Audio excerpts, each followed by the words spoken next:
রহমান রহিম আল্লাহ তাআলার নামে। আসমান সমূহ ও জমিনে যা কিছু আছে তারা সবাই আল্লাহ তাআলার পবিত্রতা ও মাহাত্ম্য ঘোষণা করছে। আল্লাহ তাআলা মহাপরাক্রমশালী ও প্রজ্ঞাময়। তিনি হচ্ছেন সেই মহান সত্তা যিনি আহলে কিতাবদের মাঝে যারা আল্লাহকে অস্বীকার করেছে তাদের প্রথম নির্বাসনের দিনেই তাদের নিজ বাড়িঘর থেকে বের করে দিয়েছিলেন।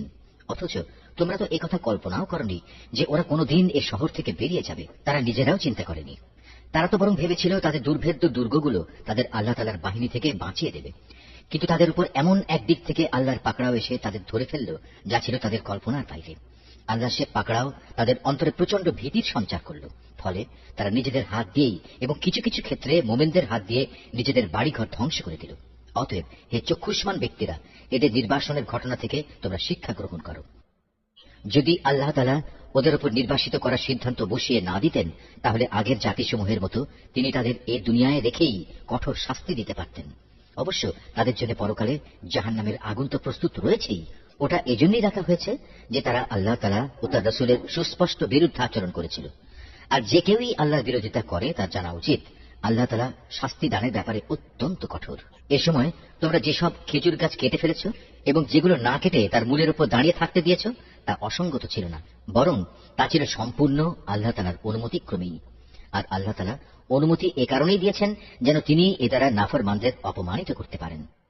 এই ঘটনার ফলে আল্লাহ তাআলা যেসব ধন সম্পদ তাদের কাছ থেকে নিয়ে তার রাসূলকে দিয়েছেন তা ছিল তাঁরই একান্ত অনুগ্রহ।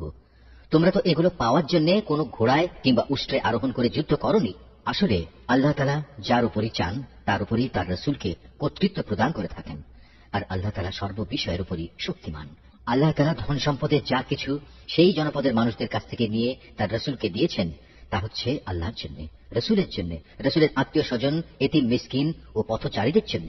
সম্পদ তোমরা এমন ভাবে বন্টন করবে যেন তা কেবল তোমাদের সমাজের বিত্তশালী লোকদের মাঝেই আবর্তিত না হয়। এবং আল্লাহর রাসূল তোমাদের যা কিছু অনুমতি দেয় তা তোমরা গ্রহণ করো এবং সে যা কিছু নিষেধ করে তা থেকে বিরত থাকো। আল্লাহ তাআলাকেই ভয় করো। অবশ্যই আল্লাহ তাআলা কঠোর শাস্তিদাতা। এ সম্পদ সেসব অভাবগ্রস্ত মুহাজিরদের জন্য যাদের আল্লাহর উপর ঈমানের কারণেই নিজেদের ভিটে মাটি ও সহায় সম্পদ থেকে উচ্ছেদ করে দেওয়া হয়েছে। অথচ এই লোকগুলো আল্লাহর অনুগ্রহ ও তার সন্তুষ্টি হাসিল করতে চায়। আল্লাহ তাআলা ও তার রাসূলের সাহায্য সহযোগিতায় তৎপর থাকে। মূলত এই লোকগুলোই হচ্ছে সত্যাশ্রয়ী। এ সম্পদে তাদেরও অংশ রয়েছে যারা মুহাজিরদের আগমনের আগ থেকেই এই জনপদকে নিজেদের নিবাস বানিয়েছিল এবং যারা এদের আসার আগেই ঈমান এনেছিল।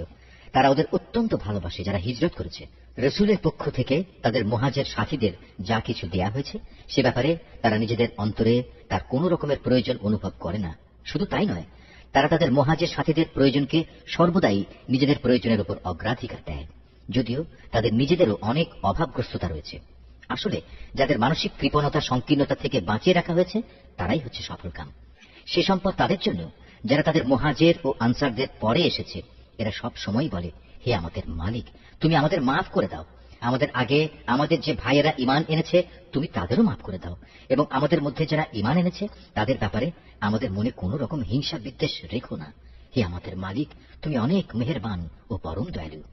হে রাসূল, তুমি কি সেসব মুনাফিকদের আচরণ লক্ষ্য করনি যারা তাদের কাফের আহলে কিতাব ভাইদের বলে, যদি তোমাদের কখনো এই জনপদ থেকে বের করে দেওয়া হয় তবে আমরাও তোমাদের সাথে একাত্মতা দেখিয়ে এখান থেকে বেরিয়ে যাব এবং তোমাদের স্বার্থের বেলায় আমরা কখনো অন্য কারো আনুগত্য করব না। আর তোমাদের সাথে যদি যুদ্ধ বাঁধিয়ে দেওয়া হয় তাহলে আমরা অবশ্যই তোমাদের সাহায্য করব। কিন্তু আল্লাহ তাআলা নিজেই সাক্ষ্য দিচ্ছেন এরা নিঃসন্দেহে কপট মিথ্যাবাদী। সত্য কথা হচ্ছে যদি তাদের বের করেই দেয়া হয় তাহলে এরা কখনো তাদের সাথে বের হবে না। আবার যুদ্ধে আক্রান্ত হলে এরা তাদের কোনো প্রকার সাহায্যও করবে না। যদি এরা সাহায্য তাদের করেও তবু নিঃসন্দেহে এরা পৃষ্ঠ প্রদর্শন করবে। অতঃপর এ লোকদের আর কোনো উপায়ই কোনো সাহায্য করা হবে না। আসলে এদের অন্তরে আল্লাহ চাইতে তোমাদের ভয় বেশি বড় হয়ে বসে আছে। এর কারণ হচ্ছে এরা এমন একটি জাতি যারা আসল কথাই বুঝতে পারে না। এরা কখনো ঐক্যবদ্ধ হয়েও তোমাদের সাথে লড়াই করতে আসবে না। যদি করেও তা করবে অবশ্য কোন সুরক্ষিত জনপদের ভেতরে বসে অথবা নিরাপদ পাঁচিলের আড়ালে থেকে। আসলে তাদের নিজেদের পারস্পরিক শত্রুতা খুবই মারাত্মক। তুমি তো এদের মনে করো এরা ঐক্যবদ্ধ, কিন্তু মোটেই তা নয়। এদের অন্তর হচ্ছে শতধা বিচ্ছিন্ন, কেননা এরা হচ্ছে নির্বোধ সম্প্রদায়। এদের অবস্থাও সেই আগের লোকদের মতো যারা মাত্র কিছুদিন আগে নিজেদের কৃতকর্মের পরিণাম হিসেবে বিতাড়িত হবার শাস্তি ভোগ করেছে। তাছাড়া পরকালেও এদের জন্য কঠিন আযাব রয়েছে। এদের আরেকটি তুলনা হচ্ছে শয়তানের মতো।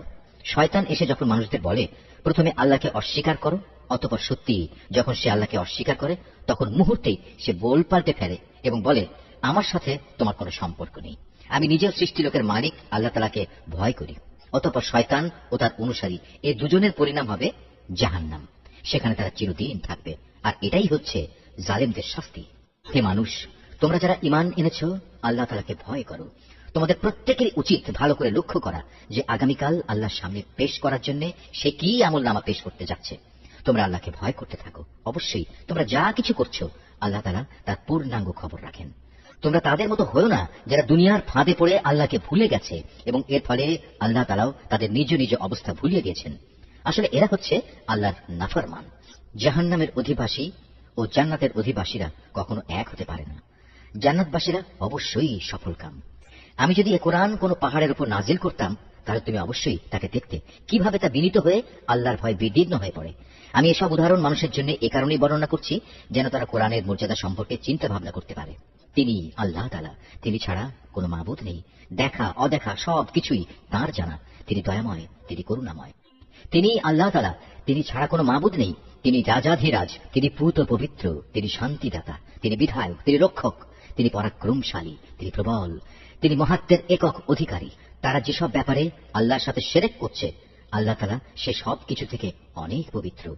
তিনি আল্লাহ তাআলা, তিনি সৃষ্টিকর্তা, তিনি সৃষ্টির উদ্ভাবক, সব কিছুর রূপকার তিনি। তাঁর জন্যই নিবেদিত সকল উত্তম নাম। আকাশমণ্ডলী ও পৃথিবীতে যেখানে যা কিছু আছে তার সবকিছু তাঁরই পবিত্রতা ও মহিমা ঘোষণা করছে। তিনি পরাক্রমশালী, তিনি প্রবল প্রজ্ঞাময়।